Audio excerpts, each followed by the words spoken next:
Primetime news this evening. Westmoreland residents want the authorities to take drastic measures to curb bike crashes after 4 die in recent crash. 14-year-old in custody after taking a gun to school and accidentally shooting student in the foot. And later, why has a senior police officer been forced to apologize for public comments he made?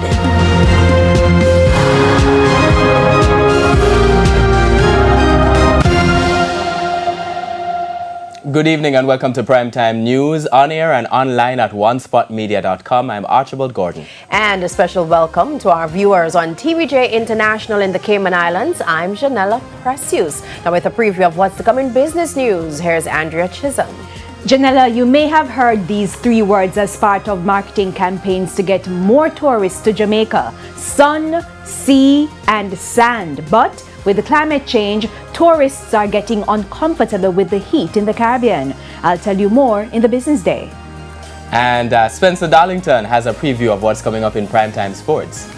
Thank you, Archie. Well, the West Indies will take on Afghanistan in their Group C top-of-the-table clash at the ICC T20 World Cup. In a few minutes' time, we'll give you an update in Primetime Sports later. And Romain is also here with a preview of the weather report and forecast. Romain. Thanks, Janelle. Now, we still have cloudy conditions persisting across most of the Caribbean this evening. It's not until the end of the week that we could see some shower activity affecting Jamaica. There's also sports commentary and E-Prime in this newscast, but before the break, the feedback question. And this evening we're asking what more can be done to curb bike crashes. You can share your comments online, facebook.com/televisionjamaica, and post on X at TVJ News Center. Please stay with us. Primetime News returns after this break.